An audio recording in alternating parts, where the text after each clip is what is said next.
Proklamasi.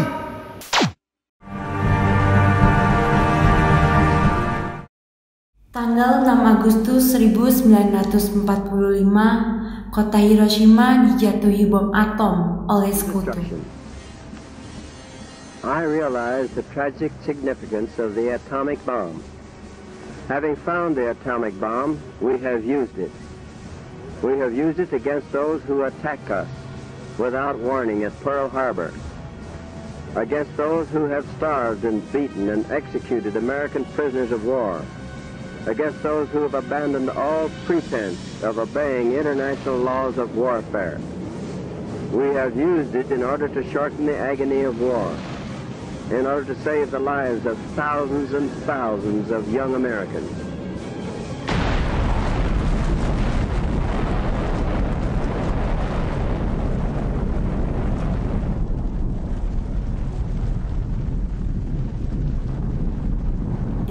Pada tanggal 9 Agustus 1945, giliran kota Nagasaki yang dijatuhi bom atom oleh Sekutu pula. Sure wasn't gonna work.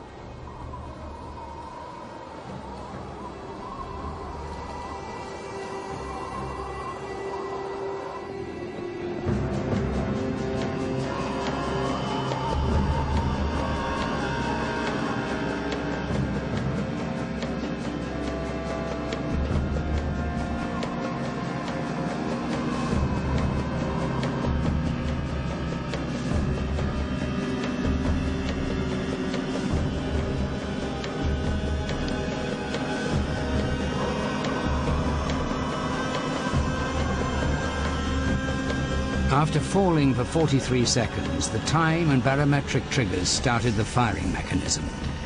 A uranium bullet fired down a barrel into a uranium target. Together, they started a nuclear chain reaction. Solid matter began to come apart, releasing untold quantities of energy.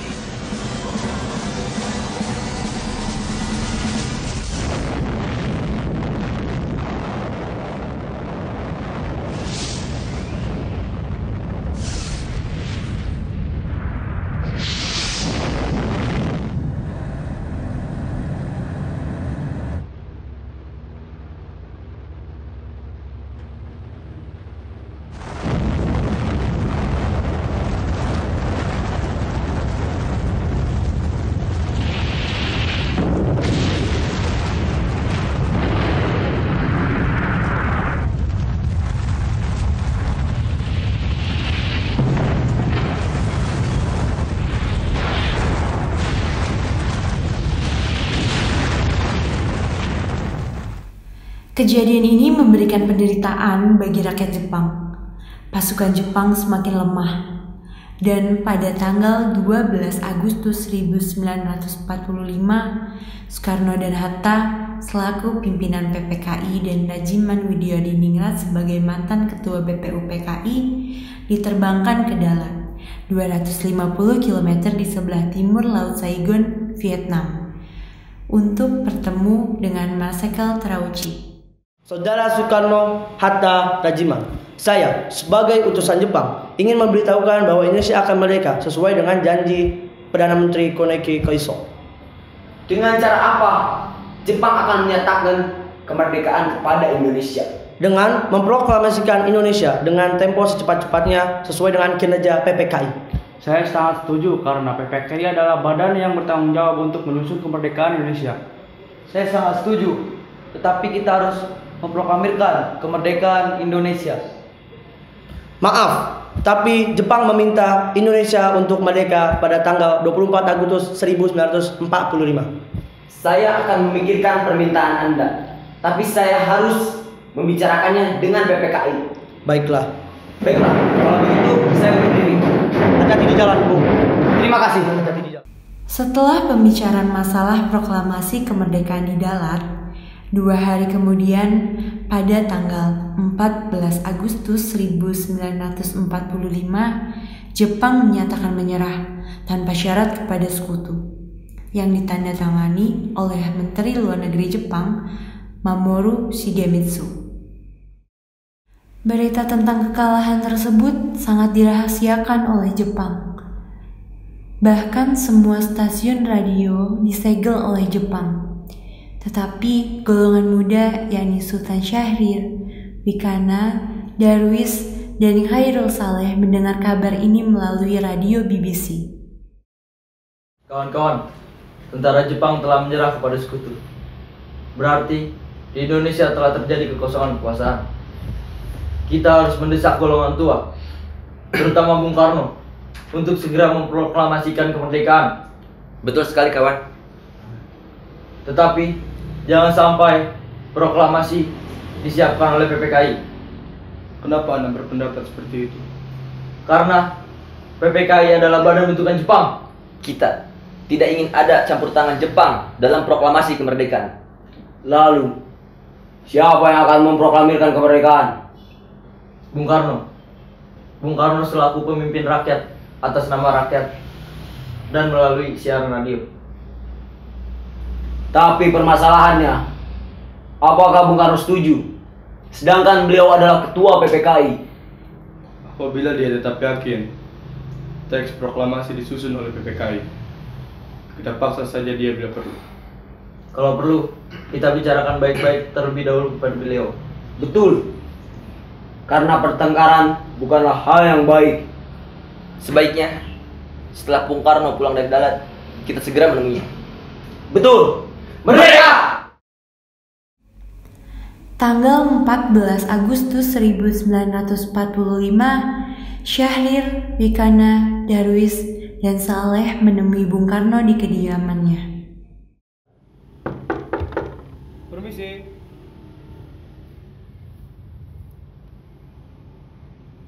Silakan masuk.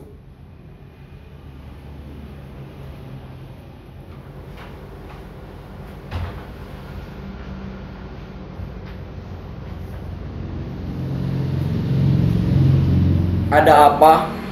Maksud saudara-saudara datang ke sini? Begini, Bung. Jepang telah menyerah kepada sekutu. Kami meminta agar Bung Karno untuk segera memproklamasikan kemerdekaan. Tetapi kan sudah ada badan-badan yang mengurus itu semua. Maksud Anda PPKI? Betul. PPKI lebih tahu hal-hal yang harus dipersiapkan. Kami atas nama golongan muda tidak setuju jika PPKI lah yang mempersiapkan proklamasi kemerdekaan. Karena PPKI adalah badan bentukan Jepang. Kami tidak ingin proklamasi yang kita peroleh ada campur tangan pemerintah Jepang. Memproklamasikan kemerdekaan Indonesia adalah tugas PPKI. Baiklah, jika itu keputusan Anda, kami undur diri. Akhirnya, karena masing-masing mempertahankan pendapatnya, keempat orang golongan muda tersebut berpamitan kepada Bung Karno. Keesokan harinya, pada tanggal 15 Agustus 1945, pukul 20 waktu Indonesia Barat, golongan muda revolusioner mengadakan rapat di gedung-gedung Lembaga Bakteriologi di Pegangsaan Timur. Dan mereka tetap berpendirian bahwa kemerdekaan adalah hak dan urusan rakyat Indonesia sendiri. Dan hasil keputusan rapat tersebut disampaikan oleh Wikana, Khairul Saleh, Sukarni, dan Darwis kepada Bung Karno. Di kediaman Bung Karno juga terdapat Bung Hatta, Ahmad Subarjo, Dr. Buntaran, dan Dr. Sanusi. Selamat malam, Bung Karno. Apa maksud kalian malam-malam seperti ini datang kemari? Sekarang, Bu! Sekarang! Malam ini kita korbankan revolusi. Kami sudah siap memtaruhkan jiwa kami. Jika Bung Karno tidak mengeluarkan pengumuman pada malam hari ini, maka akan berakibat terjadinya pembunuhan yang besar dan pertumpahan darah esok hari. Mendengar kata-kata ancaman seperti itu, Soekarno naik darah dan berdiri menghampiri Wikana.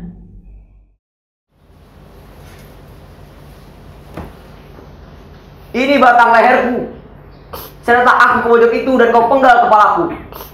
Kau tidak perlu menunggu hari esok. Jepang adalah masa silam. Sekarang kita harus menghadapi Belanda yang ingin menjadi tuan di negeri ini. Jika saudara tidak setuju dengan apa yang saya katakan dan mengira saudara telah siap untuk memproklamasikan kemerdekaan, mengapa saudara meminta Bung Karno untuk melakukan hal itu? Apa kita harus menunggu hingga Jepang memberikan kemerdekaan kepada kita sebagai hadiah? Mengapa? Bukan rakyat kita sendiri. Mengapa bukan kita yang menyatakan kemerdekaan sebagai simbol bangsa? Kami telah berbicara baik-baik terhadap Jepang. Saya takut Jepang hanya melakukan tipu muslihat. Kalau kita bergerak salah, akan ada pertumpahan darah. Kekuatan segelintir kita ini tidak akan mampu melawan kekuatan dan kesiapan tentara bersenjata Jepang. Coba, apa yang bisa kalian buktikan kepadaku? Tindakan apa untuk menjamin keamanan para perempuan dan anak-anak? Kita tidak bisa berdiri tegak di atas kekuatan kita sendiri. Coba, berikanlah saya waktu untuk berunding. Karena saya tidak bisa menyampaikannya sendiri. Soekarno, Hatta, dan Ahmad Subarjo yang hadir malam itu melakukan perundingan. Setelah selesai berdiskusi, Hatta menyampaikan hasil perundingannya kepada golongan muda. Pendapat golongan muda tetap kami tidak akan terima karena takut memakan banyak korban dan harta. Baik, jika Anda tetap mempertahankan pendapat Anda, kami undur diri. Para pemuda kemudian bergegas meninggalkan kediaman Bung Karno dengan wajah penuh ketidakpuasan. Setelah mengetahui pendirian golongan tua, pada pukul 24 waktu Indonesia Barat, golongan muda melakukan rapat di asrama Baperpi, Jalan Cikini 71. Dalam rapat itu diputuskan untuk mengungsikan Soekarno dan Hatta ke Rengas Dengklok. Tujuannya adalah agar Insinyur Soekarno dan Dr. Andes Muhammad Hatta tidak terpengaruh oleh Jepang. Di sini, mereka kembali meyakinkan Soekarno bahwa Jepang telah menyerah dan proklamasi kemerdekaan segera dibacakan tanpa pengaruh Jepang. Pada pukul 4 waktu Indonesia Barat, tanggal 16 Agustus 1945, dibawa ke Rengas Dengklok. Khairul Saleh, Sadam Kosinggi, yang merupakan tentara peta melakukan aksi tersebut. Kenapa Anda tetap bersikeras, Bung Karno, kalau proklamasi harus disusun oleh PPKI? Bukan saya tidak setuju proklamasi disusun oleh kita, tetapi kita harus lihat situasi. Kita tidak boleh mengorbankan rakyat. Tetapi kami golongan muda dan tentara peta akan berada di belakang Anda jika terjadi hal-hal yang tidak diinginkan. Baiklah, jika kalian tetap memaksa, proklamasi akan disusun setelah kami pulang ke Jakarta. Sadam Kosinggi akhirnya menyampaikan berita gembira tersebut sesampainya di Rengas Dengklok, dan ia bergegas kembali ke Jakarta untuk menyampaikan hal tersebut kepada para pemimpin pemuda.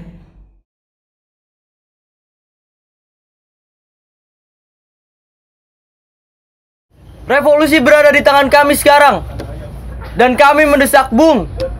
Kalau Bung tidak memulai revolusi malam ini, lalu apa? Yang paling terpenting dalam peperangan dan revolusi adalah itu saatnya. Di Saigon, saya telah merencanakan pekerjaan ini untuk diselesaikan pada tanggal 17. Mengapa justru yang diambil tanggal 17? Bukan sekarang saja, atau tanggal 16? Saya tidak dapat menerangkannya dengan perkembangan akal. Mengapa tanggal 17 saat memberikan harapan kepadaku? Bulan ini adalah bulan suci Ramadan, di mana umat muslim sedang berpuasa. Dan tanggal 17 besok ada hari Jumat, di mana Jumat lagi, Jumat yang berbahagia. Dan Al-Quran diturunkan pada tanggal 17 Ramadan. Sudah tentu kesucian tanggal 17 bukanlah buatan manusia. Sementara itu, di Jakarta, antara Mr. Ahmad Subarjo dari golongan tua dengan Wikana dari golongan muda membicarakan kemerdekaan yang harus dilaksanakan di Jakarta. Laksamana Takashi Maeda bersedia untuk menjamin keselamatan mereka selama berada di rumahnya. Berdasarkan kesepakatan itu, Yusuf Kunto dari pihak pemuda hari itu juga mengantar Ahmad Subarjo bersama sekretaris pribadinya Sudiro ke Rengas Dengklok untuk menjemput Soekarno-Hatta. Rombongan penjemput tiba di Rengas Dengklok sekitar pukul 17 waktu Indonesia Barat. Ahmad Subarjo memberikan jaminan bahwa proklamasi kemerdekaan akan diumumkan pada tanggal 17 Agustus 1945. Selambat-lambatnya pukul 12 waktu Indonesia Barat. Dengan jaminan itu, Komandan Kompi Peta setempat, Sudanko Soebeno, bersedia melepaskan Soekarno dan Hatta kembali ke Jakarta.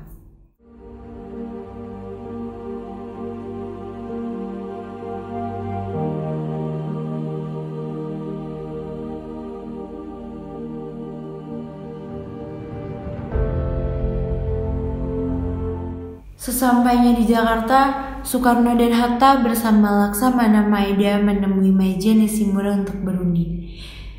Tetapi Nishimura tidak mengizinkan proklamasi kemerdekaan. Kemudian mereka menuju rumah Laksamana Maeda di Jalan Imam Bonjol nomor 1. Setelah pertemuan itu, Soekarno dan Hatta kembali ke rumah Laksamana Maeda. Di ruang makan rumah Laksamana Maeda itu dirumuskan teks proklamasi kemerdekaan.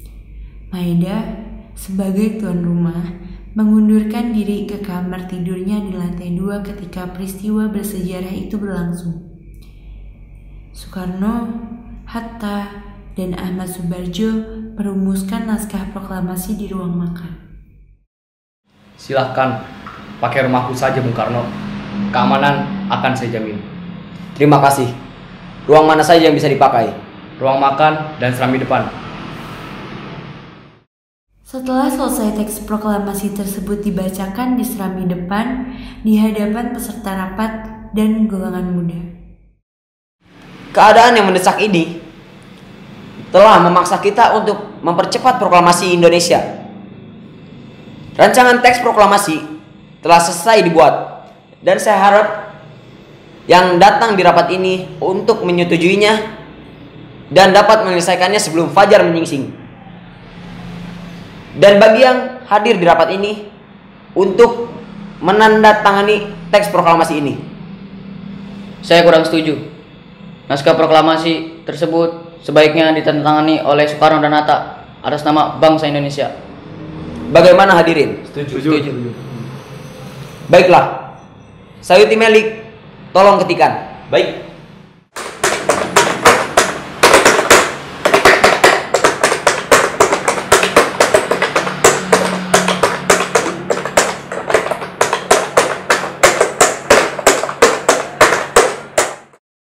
Setelah naskah proklamasi diketik oleh Sayuti Melik, kemudian Soekarno dan Hatta menandatangani naskah tersebut.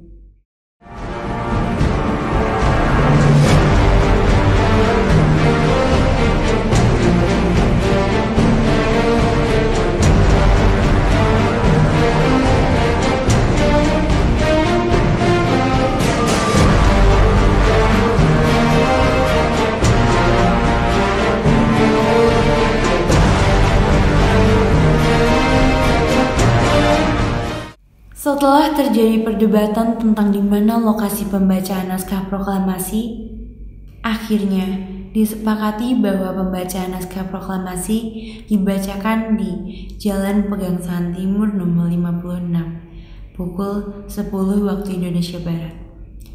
Para undangan dan warga Jakarta pun berbondong-bondong menuju kediaman Bung Karno tersebut. Bung Karno lalu menyampaikan pidatonya sebelum membacakan naskah proklamasi. Saudara-saudara sekalian, saya meminta saudara-saudara hadir di sini untuk menyaksikan peristiwa maha penting di tanah air kita. Berpuluh-puluh tahun kita telah berjuang untuk kemerdekaan tanah air kita ini. Bahkan beratus-ratus tahun. Perjuangan kemerdekaan tanah air ini kala ada naiknya, bahkan ada turunnya. Tetapi jiwa kita tetap menuju arah cita-cita. Juga di dalam zaman Jepang, usaha kita untuk mencapai kemerdekaan nasional tidak berhenti. Di dalam zaman Jepang ini, tampaknya kita menyadarkan diri kepada mereka, tetapi pada hakikatnya tetap kita menyusun tenaga kita sendiri. Tetap kita percaya pada kekuatan sendiri, tangan kita sendiri. Hanya bangsa yang berani. Malam ini saya telah memusyawarahkan dengan pemuka-pemuka rakyat Indonesia dari seluruh Indonesia. Permusyawaratan itu seia sekata berpendapat bahwa datang saatnya untuk menyatakan kemerdekaan kita. Saudara-saudara, dengan ini kami menyatakan kebulatan tekad itu. Dengarkanlah proklamasi kami. Proklamasi kami, bangsa Indonesia, dengan ini menyatakan kemerdekaan Indonesia. Hal-hal yang mengenai perpindahan kekuasaan dan lain-lain diselenggarakan dengan cara seksama dan dalam tempo yang sesingkat-singkatnya. Jakarta, hari 17 bulan 8 tahun 05, atas nama bangsa Indonesia, Soekarno-Hatta.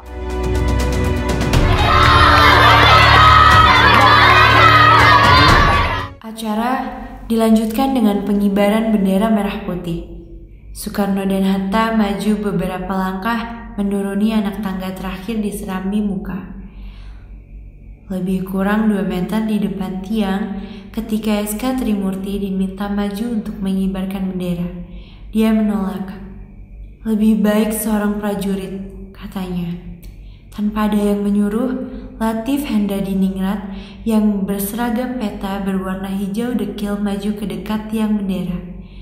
Suhud mengambil bendera dari atas baki yang telah disediakan dan mengikatnya pada tali dibantu oleh Latif Hendradiningrat. Bendera dinaikkan perlahan-lahan, tanpa ada yang memimpin. Para hadirin dengan spontan menyanyikan lagu Indonesia Raya.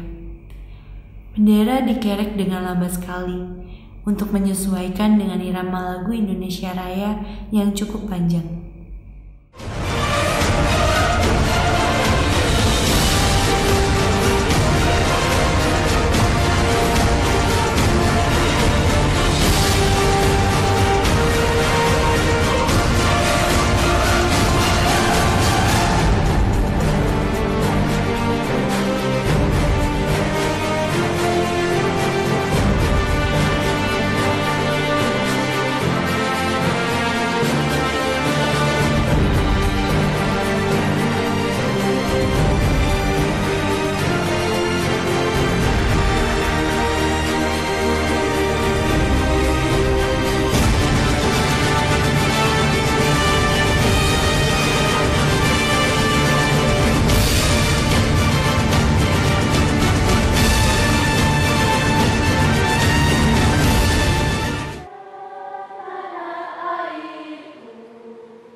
Dengan ini, saya Muardi menyatakan selamat atas menangnya kita terhadap penjajahan yang telah kita alami.